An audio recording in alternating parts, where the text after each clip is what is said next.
नमस्कार मैत्रिणींनो, सायन्स क्रिएशन्समध्ये आज पुन्हा एकदा आपलं खूप खूप खूप मनापासून स्वागत। आज आपण करतोय फक्त अर्धा तास डाळ भिजवून उडीद वडे, खुसखुशीत असे उडीद वडे आपले तयार होतात। इथे आपण पाहू शकता डाळ एक वाटी घेतली, ती भिजवून आपण अर्धा तास ठेवली होती आणि आता आपण वाटून घेणार आहोत। त्यासाठी आपण त्यात मिरची, आलं, मीठ, जिरे आणि थोडा सोडा ॲड केलेला आहे। सोडा आपण फक्त पाव चमचाच घ्यायचा आहे,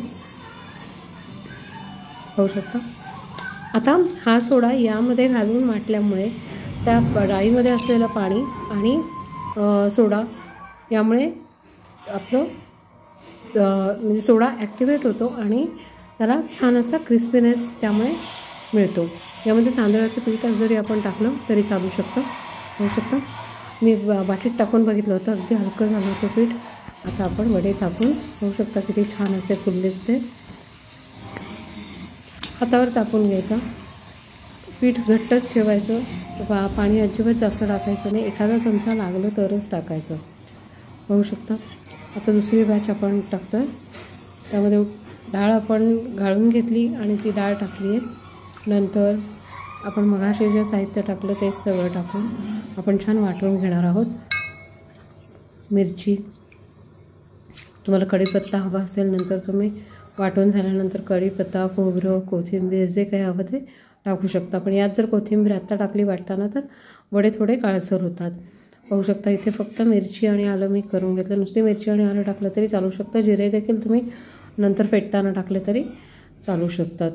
मीठ आणि सोडा आता वाटून घ्यायचं आहे, पाहू शकता किती घट्ट वाटलेलं आहे। हे देखील असं छान फेटून घ्यायचं, 5 ते 6 मिनटं छान फेटलं आहे मी। त्यात आता जिरे,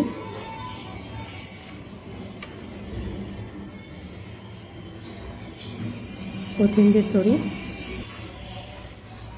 पाहू शकता आपलं पीठ तयार आहे। मीठ ह्यामध्येच टाकून आपण हे केल्यामुळे थोडासा त्याला म्हणजे पाणी सुटतं मिठामुळे, पण असे देखील आपण वडे छान थापू शकतो हातावर, पाहू शकता। तर हे देखील आपण चेक करतो आहे। वाटीमध्ये पाणी घेतलं, त्यावर हा गोळा सोडून घेतला की तो तरंगला, पाहू शकता तरंगतो आहे, त्याचा अर्थ आपलं पीठ तयार आहे, अगदी हलकं झालं आहे। आता एक गोळा उजव्या हातात घेऊन तो डाव्या हातावर छान गोळा तयार करून घ्यायचा गोल, आणि तो डाव्या हातावर पाणी लावून डाव्या हाताला थापून घ्यायचा, त्याला होल करायचं मध्ये, आणि हा आता पुन्हा उजव्या हातावर घेऊन तेलामध्ये सोडायचा।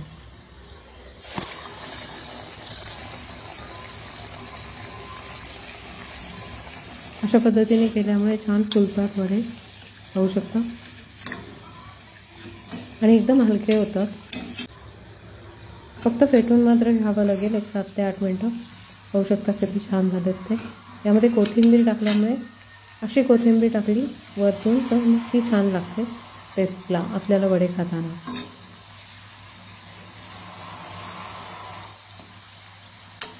छान तळून घ्यायचे, मध्यम आचेवरच तळायचे, म्हणजे ते आतून देखील छान शिजतात।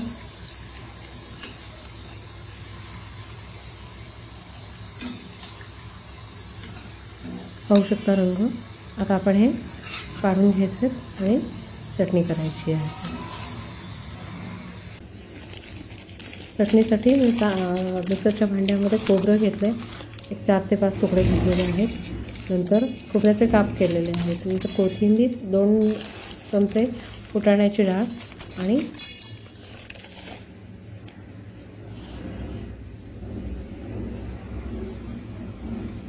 शेंगदाण्याचा कूट 2 चमचे, जिरे, मीठ आणि साखर, एवढंच अगदी कमी साहित्यात आपण ही चटणी करणार आहोत। तुम्ही पुदिना वगैरे बाकीचं तुमच्याकडे असेल तर तुम्ही त्या गोष्टी ॲड करू शकता। अगदी सोप्या पद्धतीने आपण ही चटणी करतो आहे। पाणी टाकून घ्यायचं, त्यामध्ये तुम्हाला हवी कन्सिस्टन्सी कशी हवी आहे त्याप्रमाणे, किती थिक हवी आहे त्याप्रमाणे पाणी सोडून तुम्ही पाहू शकता इथे चटणी तयार आहे। आणि त्यावर मी तूप आणि जिऱ्याची फोडणी सोडून मिक्स करून घेतलेलं आहे। आता यावर कोथिंबीर टाकून घ्यायची आणि आपण सर्व केलेले आहेत वडे, पाहू शकता।